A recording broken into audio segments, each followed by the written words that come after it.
14h-16h, Brigitte Lahaie, Sud Radio.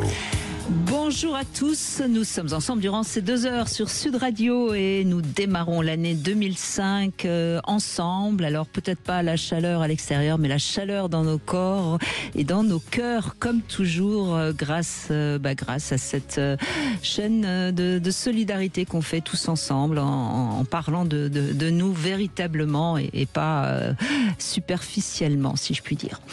En tout cas, je sais que en ce début d'année, bon nombre d'entre vous prennent quelques bonnes résolutions et on va évoquer ce sujet justement en compagnie de Samuel Doc qui est avec nous et qui a envie particulièrement d'évoquer les addictions. Alors c'est vrai, les addictions, au départ on croit que ça va nous rendre heureux, une petite goutte d'alcool ou peut-être un peu de pornographie, mais à force l'addiction justement nous rend dépendants. Et ça pose la vraie question philosophique, est-ce qu'on peut être heureux si on n'est pas libre? Et comment être libre plus exactement, en se libérant certes de nos addictions, mais peut-être aussi de nos croyances, des mauvaises habitudes qui nuisent à notre bien-être, que ce soit corporel ou affectif. Alors je me suis amusée à écrire un petit billet que vous allez retrouver sur mes réseaux sociaux et sur Sud Radio, parce que 2025 est marqué par un aspect astrologique non négligeable, puisque c'est l'entrée de Pluton en Verseau. Alors qu'est-ce que ça veut dire pour tout le monde? Parce que je sais que tout le monde n'est pas forcément très féru d'astrologie. Ça risque de nous obliger, tant sur le plan individuel que sur le plan collectif, de réviser nos vieux schémas. Et ça, c'est intéressant. Et il ne faut pas avoir peur, parce que Pluton, ça nous permet d'aller dans nos profondeurs, ça nous permet d'aller dans nos vrais désirs. Donc faisons confiance à ces bouleversements que nous demande 2025. En tout cas, si vous avez envie de témoigner, de poser des questions, eh bien vous appelez le 0826 300 300. Merci d'être avec nous, Samuel Doc, pour cette première émission 2025. Je suis très très content. Bonne année à tous. Et moi aussi, je suis contente de la démarrer avec vous, Samuel moi aussi, Doc. vraiment. Vous avez eu envie de parler des nouvelles résolutions qu'on prend toujours en ce début d'année, peut-être parce que c'est un changement d'année, donc c'est un moment quand même clé, hein, c'est symbolique quand même, bien sûr, l'année qui démarre. Et puis, vous voulez surtout parler des problèmes de l'addiction. Pourquoi? Je pense que vous avez tout dit dans votre introduction. Merci, ça va être difficile, je vais partir après un tel talent. Mais sur cette note d'ailleurs astrologique, finalement, on entre bientôt, je crois, en astrologie chinoise, dans l'année du serpent. Peut-être que oui, qu'il est temps de changer de peau, de muer, après tout. Et effectivement, symboliquement, cette fin d'année, c'est le moment où on se dit, tiens, voilà une nouvelle page à écrire, une nouvelle page blanche.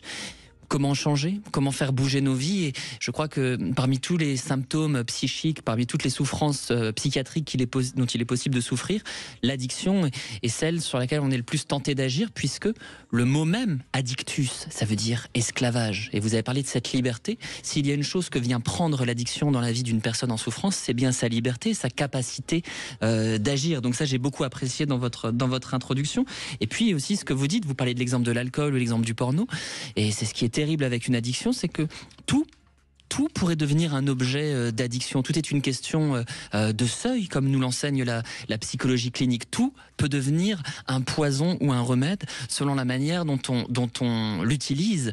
Donc je pense et j'espère qu'aujourd'hui beaucoup d'auditeurs nous appelleront pour nous parler de toutes les formes de leur souffrance, de leurs addictions. Et j'ajouterais aussi, je ne sais pas ce que vous en pensez, Brigitte, mais que après tout nous sommes des êtres manquants. On vient au monde inachevé.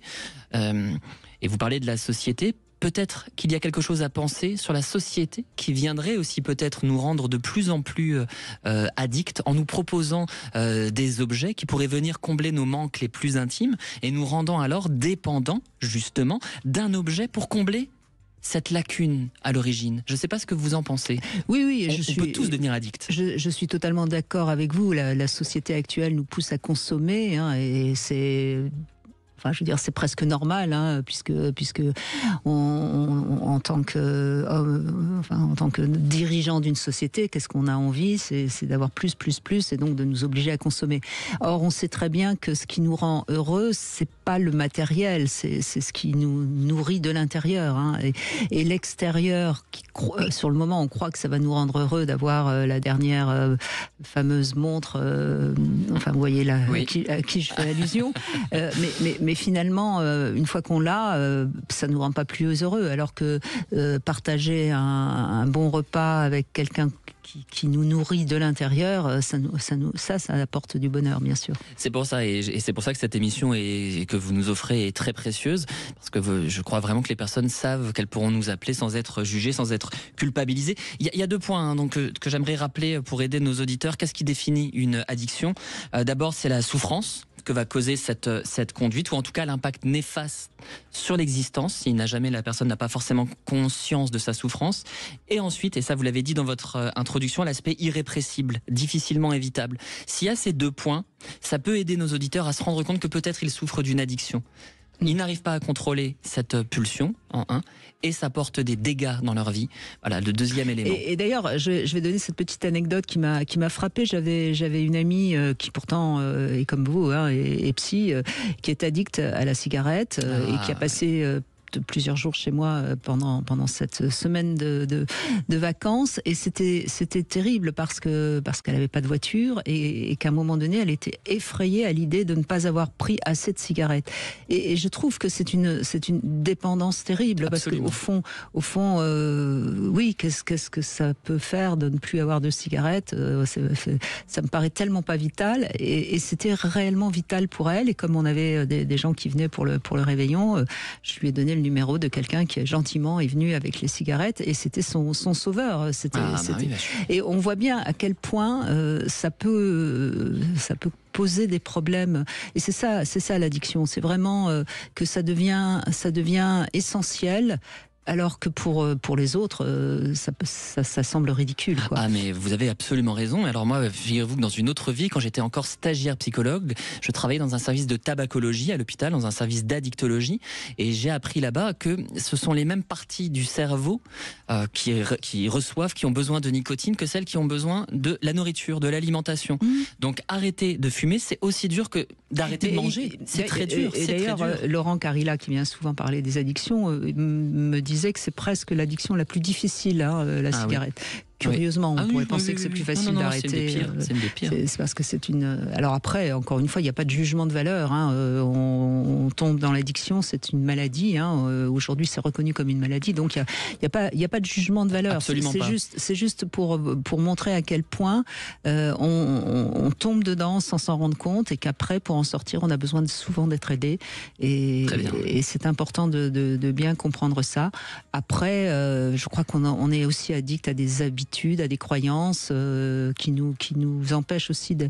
Moi, j'ai lu cette semaine, quelque chose de très intéressant sur les croyances qui finalement nous protègent de certaines peurs, mais qui sont souvent des peurs qui ne sont pas des peurs réelles. Enfin, bien sûr.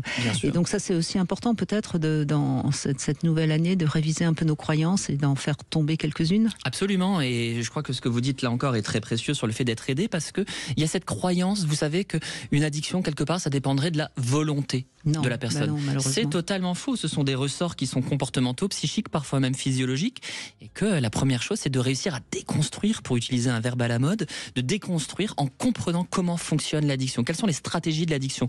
Parce que si une personne est addicte, à l'origine, et ça on va en reparler plus tard je pense pendant l'émission, c'est non pas pour se détruire, mais c'est parce que c'est un compromis pour essayer de s'en sortir par rapport à des souffrances psychiques extrêmement inscrites. Ce sont des béquilles. Donc là encore, vous rappelez des choses fondamentales. Ce sont des béquilles qui au départ donnent l'impression qu'on va mieux tenir debout, mais qui finalement sont pires. Évidemment. Absolument. Eh bien, on fait une petite pause et on vous invite à nous rejoindre, quelles que soient vos addictions, vos bonnes résolutions, ou que sais-je encore. Si vous avez envie de nous souhaiter une bonne année 2025, on vous attend au 0825 300 300. C'est Jean-Jacques Bourdin. Je vous souhaite une excellente année 2025 à l'écoute de Sud Radio. Bonne année avec Sud Radio. Sud Radio. Parlons vrai. 14h-16h, Brigitte Lahaie, Sud Radio. Samuel Doc est avec nous. Vous êtes psychanalyste et auteur de nombreux ouvrages, notamment L'enfant thérapeute aux éditions Plomb, où vous racontez votre enfance assez désastreuse. Ça prouve qu'on peut se sortir de tout, Samuel Doc, parce que là, ça y est, vous allez quand même beaucoup mieux. Et puis, c'est Benjamin qui commence avec nous. Bonjour Benjamin, merci d'être avec nous. Bonjour. Bonjour Brigitte, bonjour à votre invité. Bonjour Benjamin. Samuel qui est avec nous.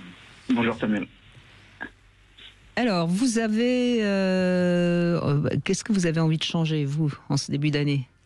En fait, au niveau de la résolution, je me suis dit que, en termes de résolution, j'allais arrêter d'être dans le déni. Et en fait, ça va un petit peu en corrélation avec tous les sujets d'addiction. Je m'explique. Moi, j'ai un caractère assez fort, hein, diraient les autres. Ça veut dire que je vais. Qu'est-ce que ça veut dire, ça ? Ça veut dire sale caractère ou ça veut dire beaucoup d'autorité ? Bah, un peu des deux, mais je vais m'expliquer un peu mieux. Ça veut dire que face à un problème, je vais avoir la capacité d'enlever mes sentiments, entre guillemets, les mettre à côté. Aïe. Et faire face aux choses. Donc en fait... Bah, c'est pas si mal quand même. Mais c'est impossible. On peut pas. Ouais, c'est pas si mal, mais en fait, ce qu'il y a, c'est que j'ai 31 ans. Ce qu'il y a, c'est que depuis toujours, ça fait effet un peu boule de neige, dans le sens où mes sentiments ils sont refoulés, mes tristesses, mes craintes, mes peurs, elles sont refoulées. Et en fait, je suis arrivé en fin de cette année 2024 vraiment fatigué émotionnellement, physiquement, et ça m'a même développé des ulcères au niveau de l'estomac. Et quelque chose que je sais pas comment ça s'appelle, mais un truc dans le plexus. Au niveau du cœur. Une oppression. Exactement. Exactement. Oui. J'ai été consulté et c'est de l'angoisse. Ma physiothérapeute m'a dit, écoute, c'est pas mécanique, c'est pas physiologique, c'est des effets somatiques.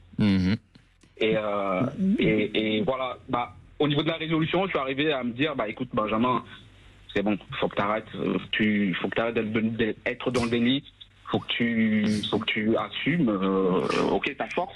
Mais Benjamin, vous avez 31 ans et franchement, tout va bien parce que on sait que les hommes ont tendance, de toute façon, à être dans l'action plutôt que dans la réflexion de leurs émotions naturellement. Hein. Donc vous êtes encore jeune, vous avez une bonne prise de conscience là, grâce à votre corps. Hein. Encore une fois, je ne cesse de répéter que le corps, lui, ne nous ment jamais et que c'est notre meilleur ami. Et vous allez tout doucement apprendre à ressentir un peu mieux ce qui se passe en vous avant d'agir. Hein. Exactement. Benjamin, j'aimerais vous poser une question qui est vraiment importante. À votre avis, pourquoi est-ce que, selon vous, vous vous interdisez ces émotions ? Pourquoi est-ce que vous vous protégez de ces émotions ? Pourquoi vous vous coupez d'elles, s'il vous plaît ? À votre avis ? Bah, en fait, je sais pas. C'est depuis tout petit, je sens que je dois être fort. C'est un ressenti. Je me dis que je dois être fort pour. À l'époque, c'était pour ma mère, pour ma sœur. Voilà. Après, j'ai grandi. Aujourd'hui, c'est ma femme. C'est chef d'entreprise. Donc aujourd'hui, c'est pour subvenir aux besoins de ma famille. C'est pour lutter. Oui, mais à force d'être fort pour les autres, vous devenez faible pour vous. Absolument. Ouais.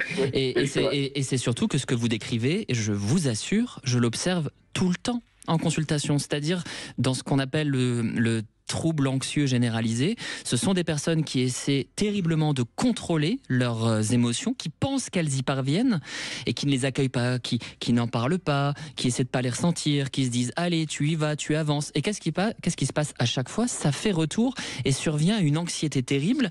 Comme vous le décrivez, c'est-à-dire avec une oppression forte, une augmentation de la tension artérielle, ça va être des spasmes oropharyngés, donc tous ces éléments cliniques. Et à partir du moment où on invite une personne à changer de cap, à se raconter, à expliquer, à parler un peu de ses émotions, à les localiser dans le corps, à faire des exercices de respiration, quel souffle elle reprend quand elle lâche ça, quand elle se réconcilie avec son humanité. On peut s'en sortir, mais sachez-le, et alors pour une fois que les cognitivistes sont d'accord avec les psychanalystes, on ne contrôle pas une pensée ou une émotion. C'est elles qui nous contrôlent, donc on les accueille. À qui vous pourriez un petit peu vous confier dans votre entourage, Benjamin ? Un petit peu ma femme. Après, vous savez, en fait, je suis né comme ça. Je me dis que ma femme... Non, vous n'êtes pas né comme ça. Votre éducation, votre enfance vous a rendu comme ça. Aucun enfant n'est né comme ça, Benjamin. Tous les enfants auraient besoin d'être totalement reçus dans leurs émotions par les parents. Alors après, malheureusement, c'est pas si simple pour les parents de comprendre les émotions d'un bébé. Mais on n'est pas né comme ça, Benjamin. Mais vous l'avez l'avez dit, hein, vous avez eu envie d'aider votre mère. Vous avez donc quelque part déjà, il y a quelque chose de totalement anachronique. L'enfant ne devrait pas aider sa mère. C'est la mère qui aide l'enfant. Oui, c'est sûr. Mais après, face aux circonstances, chaque enfant, bien sûr, mais bravo. Ça prouve que vous avez un peu le syndrome du sauveur, Benjamin. C'est plutôt sympathique. Ça prouve que vous êtes une belle personne. Mais la personne la plus importante, vous savez qui c'est? C'est moi. Et ben voilà. Donc c'est d'abord vous qui devez vous écouter dans vos peurs, dans votre colère, dans votre tristesse et dans votre joie, et puis ensuite vous occuper des autres. Tout à fait. C'est un peu la résolution de 2025, c'est ce que je vais essayer de faire. J'espère que vous allez y arriver, Benjamin. J'espère, parce que je vous assure, là, ce que vous décrivez, je le connais vraiment. On peut s'en sortir. Il faut être comme vous invite à le faire Brigitte, à entendre, à être doux avec vous-même, à vous replacer au centre de votre propre existence, et surtout à ne plus considérer que ces émotions qui parlent en vous, qui pulsent en vous, ce sont vos ennemis, ce sont vos alliés, les émotions. Elles vont vous guider pour vous retrouver. Faites-vous confiance de ce côté-là. Mais en tout cas, bravo, parce que vous venez de faire le premier pas vers une très belle aventure humaine. Et de nous en parler, je suis sûre que ça va faire son chemin. Oui. Alors Benjamin, chaque fois que vous ressentez quelque chose, que vous ne savez pas trop ce que c'est, le petit conseil, il est tout simple. Vous écartez bien vos épaules et vous respirez pleinement pour libérer votre plexus solaire. D'accord. Que ce soit parce que vous soyez en colère, peur ou tristesse, c'est pareil, ça marche pareil. D'accord ? Ça marche, c'est ce qu'elle m'a dit, ma physiothérapeute. Donc Bon, alors si elle vous l'a dit et que moi aussi je vous le dis, c'est peut-être que c'est ça qu'il faut faire. Oui, exactement. En tout cas, merci à vous et merci pour votre émission et vos conseils. Merci Benjamin. Merci Benjamin. On continue dans un instant avec un love conseil. Quels sont les paramètres qui peut-être entravent notre capacité à nous engager ? Oh, chouette. Comment, en cette nouvelle année, nous débarrasser de nos mauvaises habitudes ou même de nos addictions ? On en parle aujourd'hui avec Samuel Doc. Venez participer à l'émission et appelez-nous au 0826 300 300. Brigitte Lahaie, Sud Radio, le Love Conseil. Alors Samuel Doc, on le voit, les gens ont de plus en plus de mal à s'engager réellement lorsqu'ils rencontrent quelqu'un. Et pourtant, on le sait, pour faire durer une histoire d'amour, il est nécessaire qu'il y ait quand même un minimum d'engagement. Alors, parce que s'il y en a un des deux qui tout le temps freine, il y a de fortes chances que l'histoire, à un moment donné, se termine. Bon. Alors, quels sont les paramètres qui peuvent entraver votre capacité à vous engager ? Voilà différents paramètres que je vais vous donner. Et vous pouvez réagir, bien sûr, à chacun. Samuel Doc. Alors, il y a bien sûr la peur d'être abandonné. C'est une grande blessure d'abandon. Donc, c'est la peur d'être quitté. Pour pas être quitté, on s'engage pas. J'allais dire que c'est assez évident, mais c'est vrai que ça peut être ça. Et d'ailleurs, certaines personnes qui souffrent de ce syndrome d'abandon, elles tombent souvent amoureuses de personnes qui ne sont pas libres. On le sait bien aussi. Alors, autre paramètre, c'est évidemment les carences affectives. On a peu de repères stables d'amour, donc on ne sait pas réellement s'investir vraiment. On ne sait pas très bien ce que ça veut dire de s'engager. Et pourtant, ça permettrait bien de se réparer, de s'engager. Donc on imagine que quelqu'un puisse vraiment nous aimer, c'est pas tellement sûr, donc il y a de la méfiance et à partir de ce moment-là, on évite de trop s'engager parce qu'on a peur de ressouffrir si jamais ça se passe pas très bien. Il y a également les gens qui sont très timides ou très introvertis, qui donc ne sont jamais capables de faire une déclaration d'amour, de répondre même à une déclaration, tellement ils sont coincés dans leur capacité à aimer. Et puis il y a aussi ce besoin d'idéal trop fort, à force de vouloir rencontrer la personne parfaite entre guillemets, et bien on ne s'engage pas, et à partir de ce moment-là, on passe à côté de sa vie affective. Voilà, il y a évidemment bien d'autres raisons de ne pas s'engager.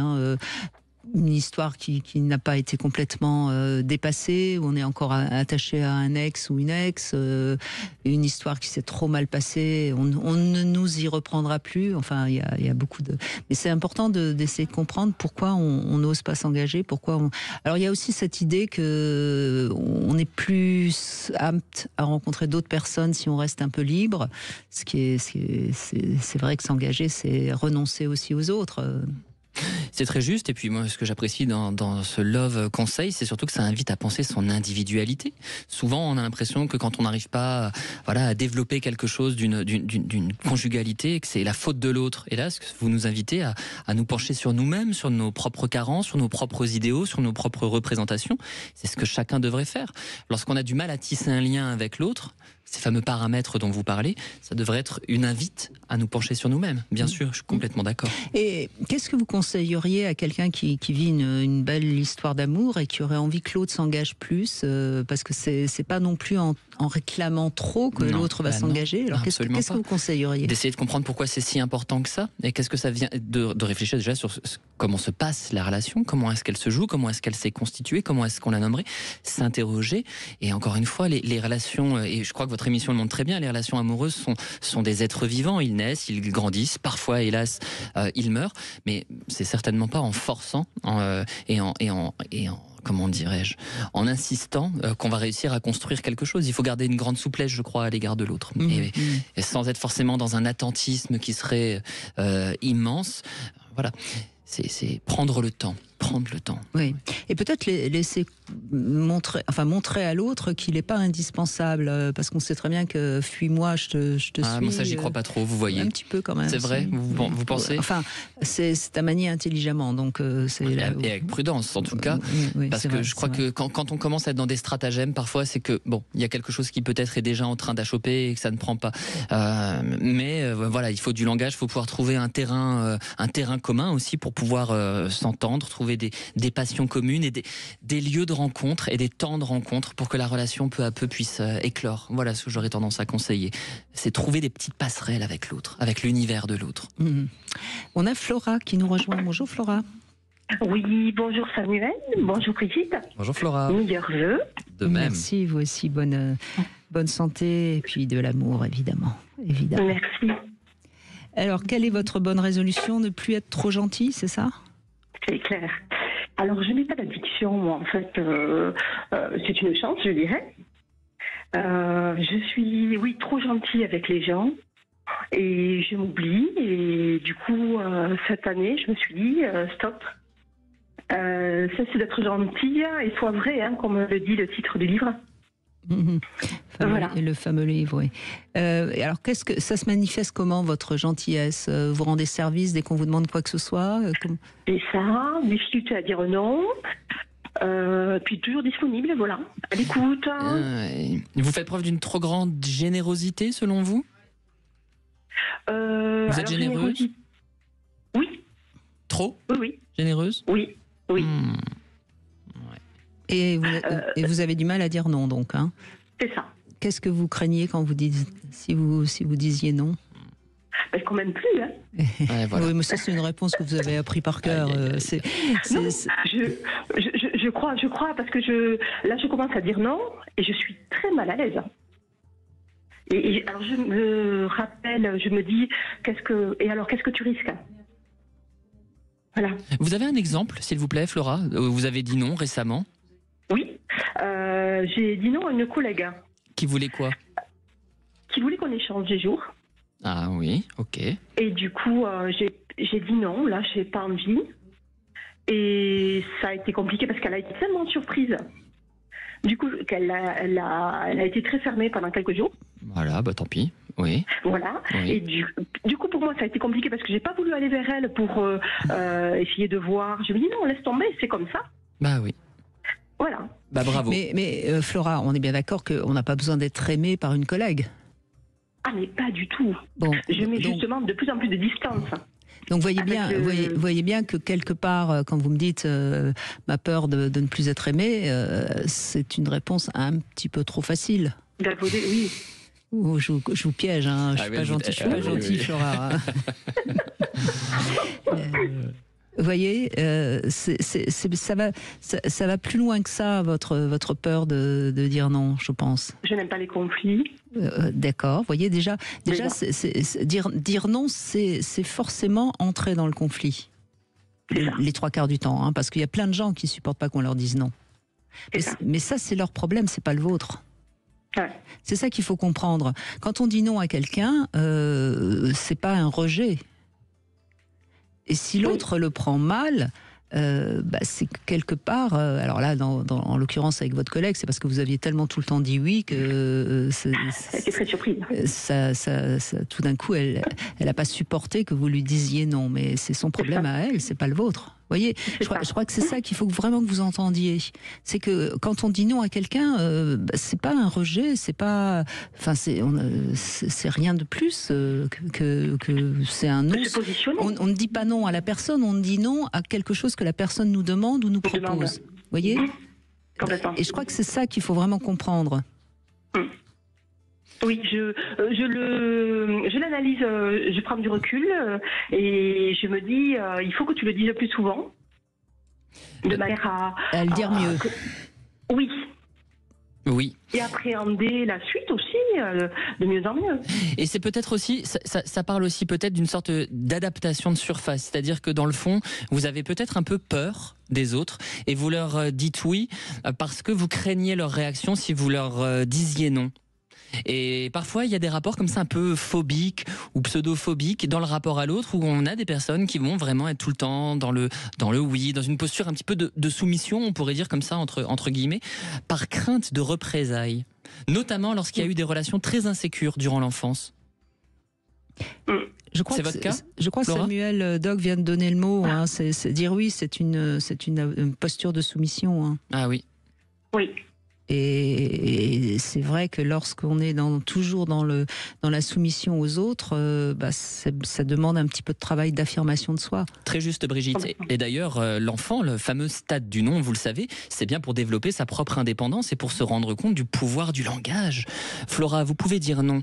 Si vous expliquez, si c'est trop dur pour vous de dire un non brut, rajoutez une phrase, parlez, dites non, je ne veux pas échanger les jours. Appelons-la Jacqueline, votre collègue. Voilà, non, Jacqueline, c'est non parce que on l'a déjà fait, parce que cette fois-ci je ne peux pas. Expliquez pourquoi vous dites non. Ou même vous inventez une bonne excuse. C'est ce que j'ai fait. C'est très bien. Moi je suis pas. Non, faut être. Non, moi je suis pas d'accord. Dans un premier temps. Si c'est trop dur au début, vous voulez dire d'être dans une parole d'authenticité. Oui. Parce que dans le fond, il n'y aurait même pas à justifier. Si Flora a le droit de... Non, mais bien sûr, j'ai pas de problème pour dire non, moi, vous savez, Samuel. Mais dans un premier temps, on peut s'inventer des excuses. Mais d'ailleurs, je vous conseille, Flora, de faire une dizaine de phrases type de non. Que vous, et comme ça, vous les apprenez par cœur et vous trouverez toujours la phrase type à donner pour dire non à quelqu'un. Je suis désolée, j'aurais vraiment aimé te faire plaisir, mais là, ça tombe vraiment mal. Je suis obligée de te dire non. Vous voyez, c'est des belles formules qui sont toutes jolies, toutes gentilles, mais qui finalement disent non quand même. Elles sont pas si fermées que ça. Il y a un peu de bienveillance. Oui, parce que c'est ça, vous voyez. Il y a le non et le non. Et puis, vous utilisez ce mot de bienveillance. En quoi ce serait malveillant de dire non, Flora ? C'est pas malveillant. Il n'y a pas d'équilibre il n'y a pas d'équilibre possible dans la relation à l'autre, sinon. Non. Déculpabilisez-vous. Oui. Ça fait partie de mes résolutions et je vais les travailler. Bravo. Voilà. C'est-à-dire que on m'a annoncé une maladie et du coup, je relativise sur plein de choses. Aïe, là vous êtes sur un sujet plus sérieux, j'imagine. Oui, et du coup je vais à l'essentiel. Bien sûr, il est temps de vous dire oui à vous. Eh oui, Flora doit cultiver son jardin secret. La flore, voilà, je faisais un petit jeu de mots sur votre prénom, c'est tombé à côté, mais c'est pas grave. C'est un joli prénom. Comme me disait une amie, c'est de toi une priorité. Et je crois que je l'applique cette année. Oui, c'est toujours la même histoire. Hein. C'est d'abord s'occuper de soi pour bien s'occuper des autres. Oui, mais là, je vais prioriser à moi. C'est une bonne résolution. Je vous conseille de la tenir toute l'année. Je vais faire en sorte.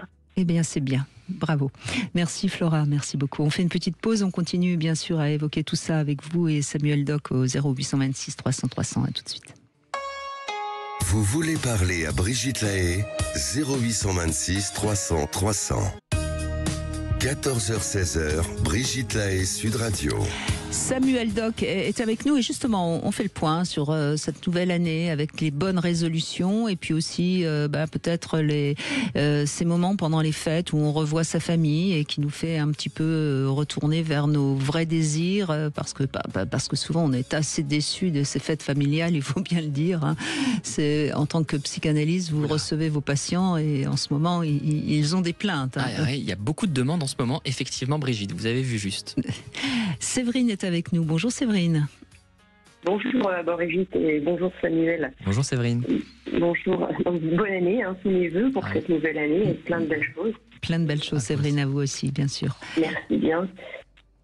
Alors, vous avez quoi comme bonne résolution, vous? Dites-nous. Alors, je ne sais pas si c'est une bonne résolution, c'est surprenant ce que je vais vous dire, mais la résolution serait de penser un petit peu plus à moi, sur le sujet que vous venez d'évoquer justement, dans la mesure où j'ai une addiction, alors qui, ma foi, n'est pas mauvaise, c'est pour ça que ça risque de surprendre quand même, c'est que je suis addict au sport. Ah. Donc, c'est un peu surprenant. Quel sport? Alors, je fais de la course à pied beaucoup et du crossfit aussi. Donc, je ne fais pas des sports, on va dire, tranquilles et doux qui vont m'apaiser. Ah non. Bien au contraire, j'ai besoin d'avoir cette activité au quotidien quasiment. Malgré mon âge, aujourd'hui, je continue à avoir ce besoin, parce que c'est un besoin pour moi, de faire autant d'heures de sport par semaine, on va dire. Quel âge avez-vous ? Alors j'ai eu 50 ans il y a 3 jours justement. Donc, ce sport que j'entends, vous dites, ça a l'air d'être à outrance. Est-ce que ça a eu des conséquences sur votre santé ? Est-ce que vous vous êtes abîmé les genoux, mettons ? Est-ce qu'il y a eu des conséquences négatives sur cette pratique ? Sans temps de repos en plus, j'entends qu'il n'y a pas beaucoup de temps de repos. Non, il n'y a pas beaucoup de temps de repos. Alors, il y en a un peu plus qu'avant. Je suis devenue addict au sport il y a une quinzaine d'années, quand même, à peu près. Et j'ai été ralentie un petit peu par rapport à il y a 15 ans. Oui, l'âge, malgré tout, m'aide un peu. Mais en soi, oui, au niveau du corps physique, je suis sujette à faire régulièrement des tendinites. Ah, voilà. Donc, voire même, alors, il y a 10 ans, je faisais des fractures de fatigue. Enfin, voilà. Donc, tout ça, j'en fais plus maintenant. Mais je fais des tendinites encore, par contre. Donc, c'est la course, hein, c'est pas bon. De toute façon, hein, on force un peu. Qu'est-ce qui fait que vous êtes tombé dedans à 35 ans ? Qu'est-ce qui s'est passé ?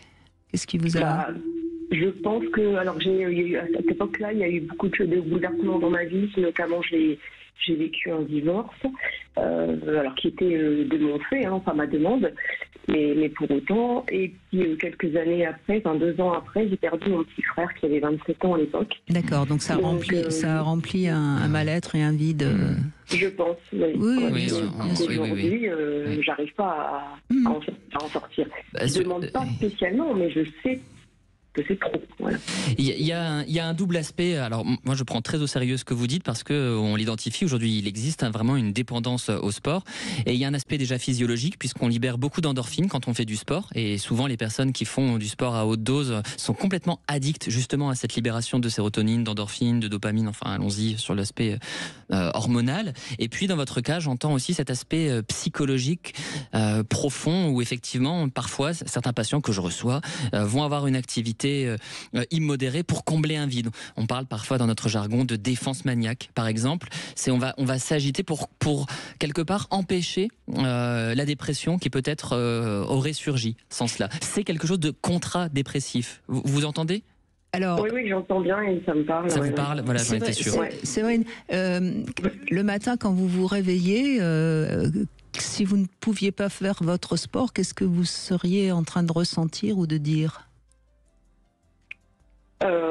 Si je ne peux pas le faire, qu'est-ce que je serais en train de ressentir ou de dire ?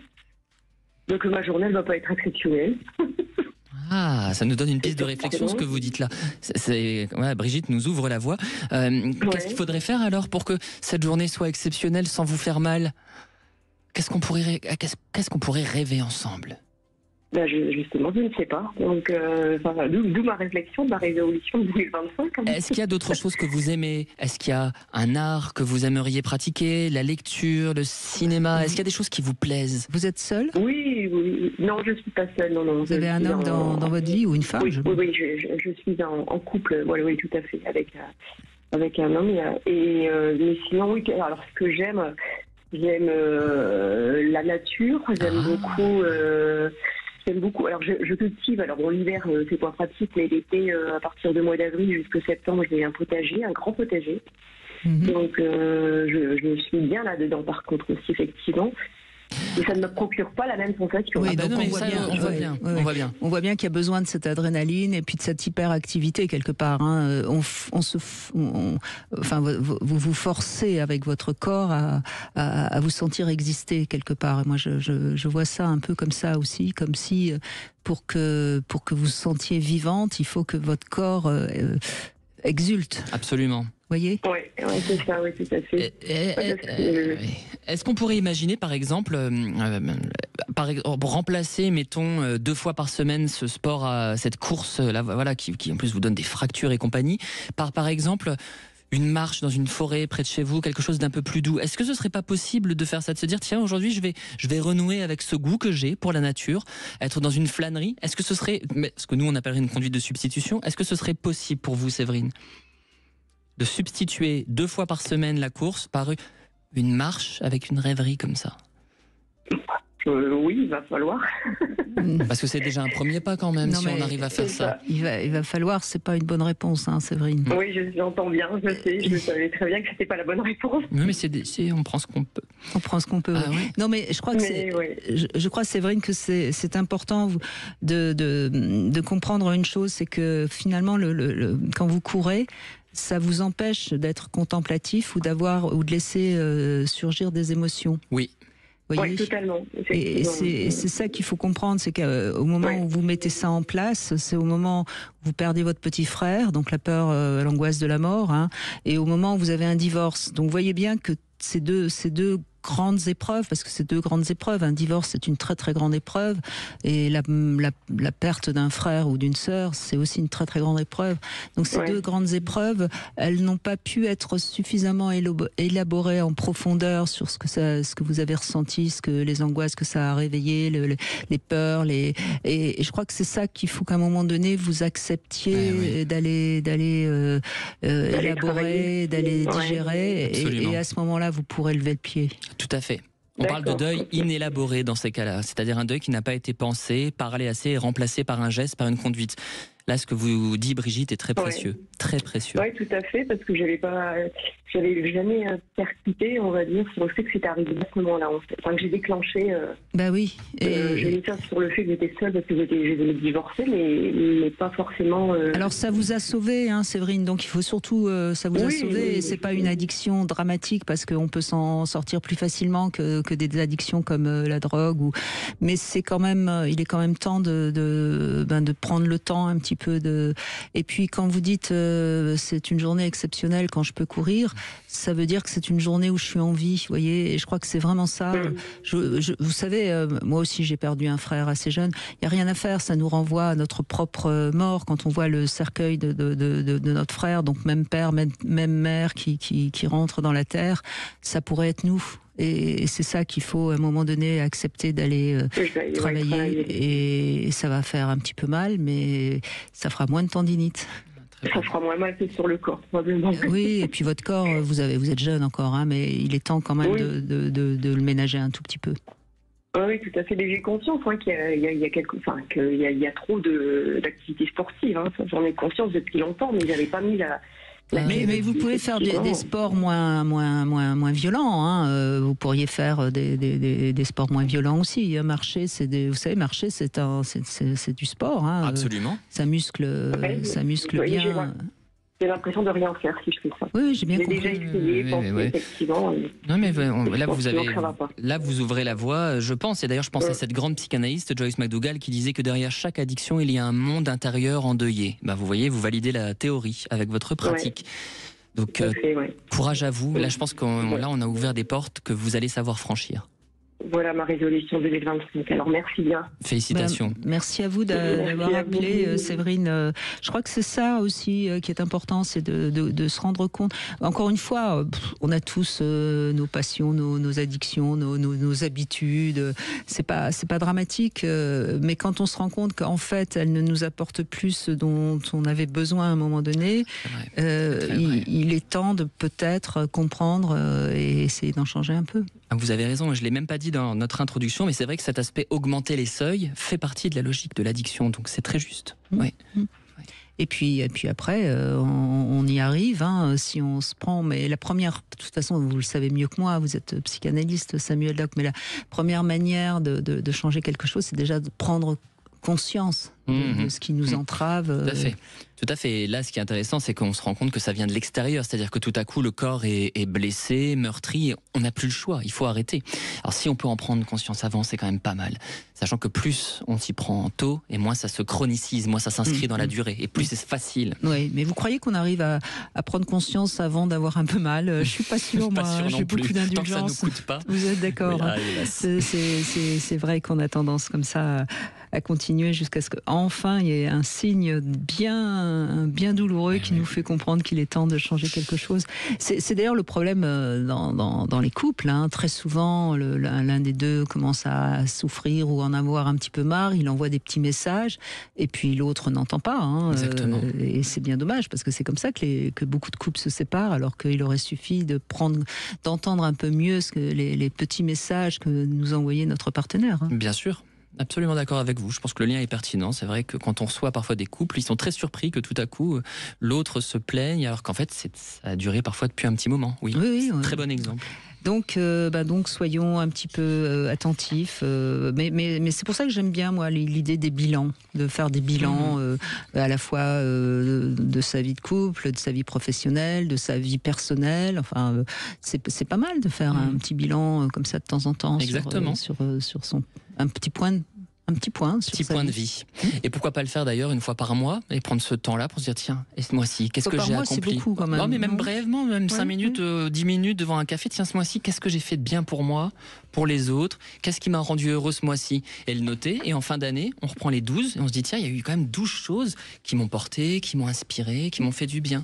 Ouais. Il faut revenir aux petits cahiers, aux petits journaux. Ah mais vous savez, je voulais le dire à l'émission aujourd'hui. J'ai découvert une chose, je pense que je vais le mettre sur mon Instagram tout à l'heure pour vous donner le nom. Ça s'appelle Hobonichi. C'est les journaux japonais qui sont des hybrides entre l'agenda et le carnet de notes et où on peut tenir une sorte de journal. Alors c'est un peu artistique comme ça, il y a des pages blanches, il y a des petits signets, enfin voilà. Mais je suis convaincu qu'on peut l'utiliser de manière thérapeutique en notant des pensées qui comptent pour nous, des objectifs de vie, des citations qui nous parlent. Hobonichi, je mettrai peut-être un lien en story Instagram tout à l'heure parce que c'est vraiment un outil que je trouve intéressant. Non mais vous avez raison, c'est notre bon compagnon quelque part. Absolument. Et on a besoin de parler de soi et de parler de soi à soi finalement. Au moins on nous a toujours sous la main quelque part. Très bien dit. Alors avant les infos, je vous propose une petite devinette quand même, Samuel. Ah bah oui. Alors écoutez bien, pourquoi les hommes à partir de 70 ans transpirent entre 2 rapports sexuels? Vous avez le temps des infos, c'est une devinette, hein, j'attends pas une réponse médicale, hein, évidemment. Vous avez le temps des infos, en tout cas, pour essayer de me trouver quelque chose. Allez, on se quitte un court instant et on se retrouve tout de suite après. Avec Samuel Doc, aujourd'hui, nous parlons de nos bonnes résolutions pour 2025 ou comment sortir de nos mauvaises habitudes. Vous avez envie de participer à l'émission? Appelez-nous au 0826 300 300. 14h-16h, Brigitte Lahaie, Sud Radio. 14h-16h, Brigitte Lahaie, Sud Radio. Nous continuons à évoquer les addictions, les bonnes résolutions que l'on décide de prendre en ce début d'année avec Samuel Doc qui est avec nous. Vous êtes docteur en psychopathologie. C'est important de le rappeler parce que la psychopathologie, ça parle bien. Hein, ça veut dire qu'il y a des pathologies chez l'être humain. Voilà, peut-être plus que chez les animaux d'ailleurs. Hein, de par notre difficulté à grandir. bien, à être élevé. Le mot veut bien dire ce qu'il veut dire. C'est ce que disait Freud d'ailleurs. Donc vous voyez, encore une fois, vous êtes freudienne, ma chère Brigitte. Il disait que les animaux n'avaient pas de troubles psychiques. Et là où vous avez aussi raison, dans ce terme de psychopathologie, c'est qu'après tout, pourquoi ce serait un tabou de dire qu'il existe des affections psychiques, psychiatriques, exactement comme d'autres qui peuvent frapper le corps? C'est encore un tabou dans notre société aujourd'hui. C'est dommage. On est malade du corps, mais on est aussi malade de la tête. Et il serait temps qu'on s'en rende compte, parce que on n'a pas tellement encore de structures qui sont adaptées à tout ça dans notre pays. Et pourtant, on entend tous les jours des faits divers qui montrent bien qu'il y a des gens qui sont malades de la tête. Exactement. Alors, la réponse à ma devinette. Pourquoi les hommes à partir de 70 ans, c'est pas gentil pour les hommes, transpirent entre 2 rapports sexuels? Je sèche. Eh bien, tout simplement parce qu'entre 2 rapports sexuels, il y a eu l'été. C'est pas gentil. J'aurais dû dire 90 ans, franchement. Bon. Écoutez, c'est pas grave. J'aurais pu dire 70 ans. 90. Bonjour Sarah. Bonjour Brigitte, et tous mes voeux, bonne année à vous et à Samuel Eckert. Alors. Samuel Doc qui est avec nous. Samuel Doc, pardon. Je vous en prie, c'est pas grave. Pourquoi vous l'aviez appelé Eckert? C'est ça? Je ne sais pas pourquoi. Pourtant je suis pas en angle droit du tout, moi, vous savez, je suis tout biscornu. Non, moi je pensais Eckert, parce que comme le nom avait une consonance allemande, j'étais partie sur un nom allemand, c'est ridicule. Vous êtes pas loin, parce que j'ai des origines autrichiennes. Voilà. Comme Freud. Paraît-il. Écoutez. Voilà. Lointaine, je tiens à le dire. C'est le fils spirituel de Freud. Bon, alors, Sarah, vous, quelle est votre bonne résolution? C'est merveilleux le début de l'année d'avoir des résolutions. Le problème, c'est qu'en général, ça ne tient pas longtemps. Moi, j'ai 2 bonnes résolutions. Ça va être compliqué de choisir. Il y en a une, c'est pile poil dans le secteur de monsieur. L'une, c'est pile poil dans le secteur de monsieur Doc. C'est vraiment une pathologie. J'ai une sensibilité que je maîtrise pas toujours. Et quand on me fait mal, je dirais pas que je suis rancunière, mais c'est pas de la rancune. C'est que j'ai tellement mal que j'en veux horriblement aux gens. J'arrive pas à pardonner. Et pourtant, j'arrive pas. Et ça, c'est quelque chose sur quoi il faut que je travaille vraiment. Parce que c'est comme si la douleur l'emportait sur tout le reste, j'arrive pas à pardonner. Donc ça, c'est une chose. Et la deuxième chose sur laquelle il faut que je travaille, ça va vous paraître complètement ridicule. Je sais pas si monsieur Doc a déjà eu ça. J'ai le syndrome du collectionneur avec les animaux. C'est-à-dire que je suis... Je suis présidente d'une association de protection animale. J'ai commencé tout doucement avec j'ai toujours eu des animaux, mais là, depuis, j'ai une grande maison, un grand jardin, c'est la fin de tout, quoi. J'ai commencé avec 2 poules, après j'en ai eu 40. Maintenant, j'ai 70 lapins, 50 perruches. En plus, ils se reproduisent, j'imagine, ces lapins, parce que je crois que c'est un animal qui est Oui, mais quand on dit un lapin, ça lapine, effectivement. Mais pour tout arranger, je suis moitié éleveuse et moitié refuge. Donc, c'est-à-dire que quand ils ne se reproduisent pas, ce que je contrôle bien entendu, mais quand ils ne se reproduisent pas, j'accueille les animaux abandonnés, je ne peux pas m'en empêcher. Quand je vois un animal en détresse, allez hop, il arrive au zoo. Et là, ça atteint un stade où je les aime tous. Donc on me dit, mais tu les vends, tu les donnes, bon, j'en vends. Oui, vous les mangez. Non, je blague. Ça risque pas. J'adore le lapin. J'aimais beaucoup. Mais moi aussi, j'adorais le lapin jusqu'au jour où un lapin abandonné a croisé mon chemin. Et ce jour-là, j'ai été frite. Je mange plus de lapin depuis ce jour-là. C'était catastrophique. Oui, donc c'est surtout les miens. C'est des têtes de lion, donc c'est des lapins avec de grosses têtes. C'est adorable. C'est adorable. Il n'y a pas plus gentil. Alors, c'est une drogue. Et en plus, je suis éleveuse. Donc, ce qui me passionne, c'est les croissements. Vous élevez quoi? Des lapins? Alors, j'élève des têtes de lion. Ça, c'est vraiment donc ce que je veux élever. élever. Des lapins, oui. Des lapins. J'élève 5 catégories de perruches différentes. Des calopsies, des inséparables. J'ai aussi des mini perroquets qu'on appelle des touilles célestes, des perruches ondulées. Enfin bref, voilà. Et c'est une drogue parce que vous commencez avec telle couleur. Et puis moi, ce qui m'intéresse, c'est la génétique. Donc je commence à travailler. Alors, c'est une passion. C'est une passion. Je dirais pas que c'est une addiction. Je dirais que l'élevage, c'est une passion. Mais comme toute passion, elle est dévorante à un moment donné si on ne sait pas la canaliser. Mais vous savez, Sarah, vos 2 résolutions, elles vont de pair. Ah bon? Oui, parce que vous n'avez rien à pardonner aux animaux. Vous savez, mais en fait, oui, vous avez tout compris. Avec eux, je suis en paix. Et même au niveau du corps, j'ai des douleurs au niveau du corps. Quand je m'occupe de mes animaux, j'ai plus mal. Mais vous avez combien de bêtes en tout?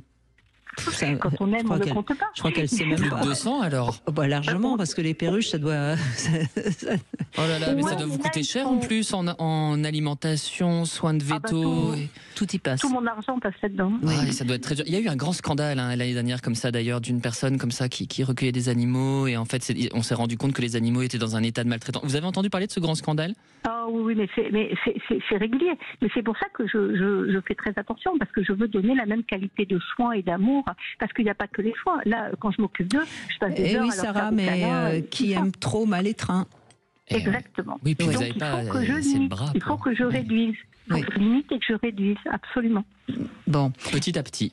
Donc derrière tout ça, on voit bien que les deux font écho à votre blessure à vous, Sarah. C'est pas très difficile à comprendre.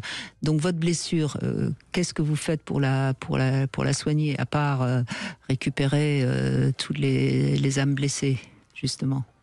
Je m'occupe de mes animaux, ça me soigne, mais enfin je sais pas, vous allez dire que ça répare, mais ça soigne pas, parce que la preuve c'est que ça prend une proportion exponentielle.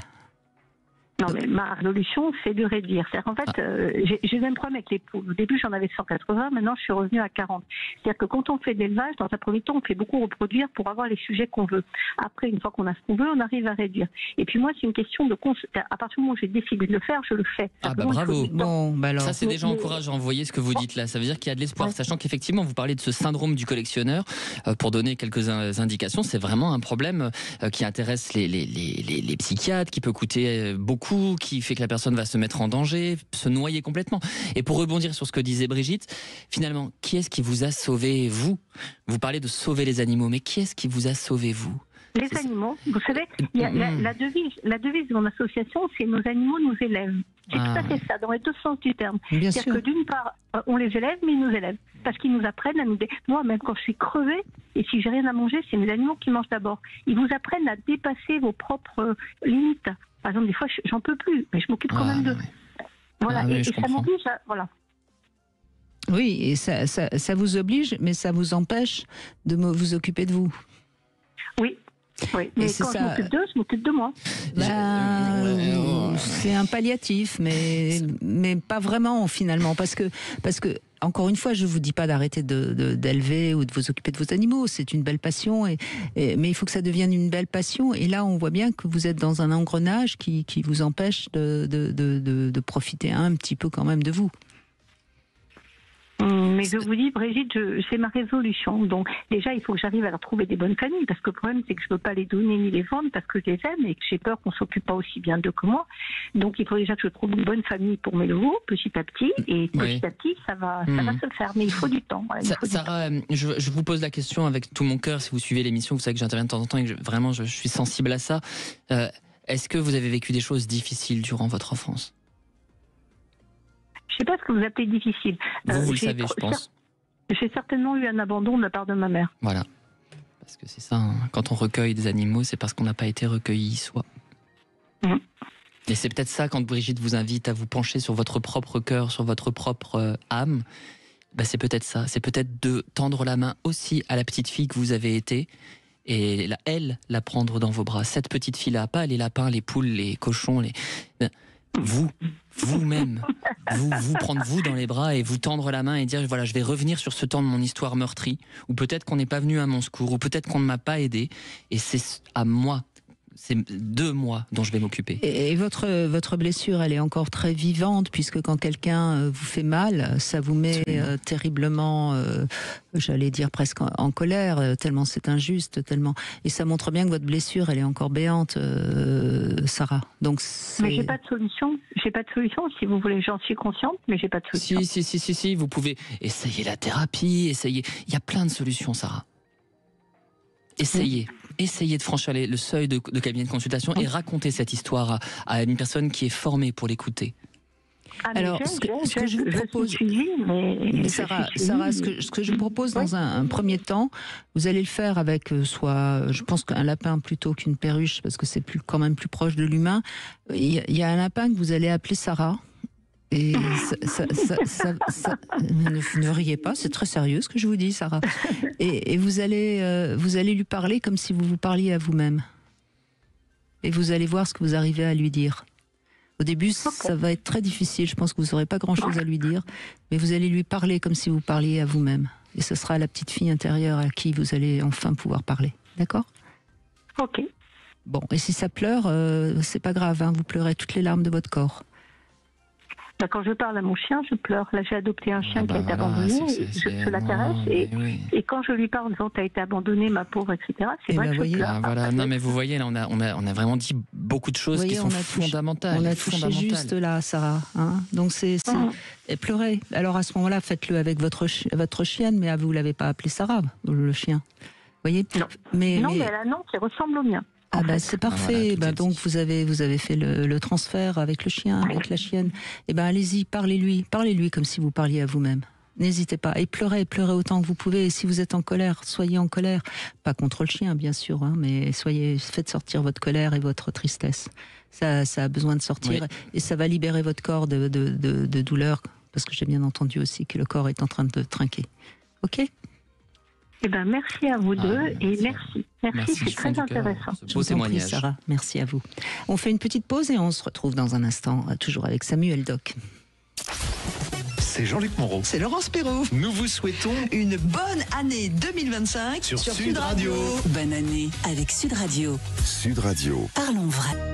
14h-16h, Brigitte Lahaie, Sud Radio.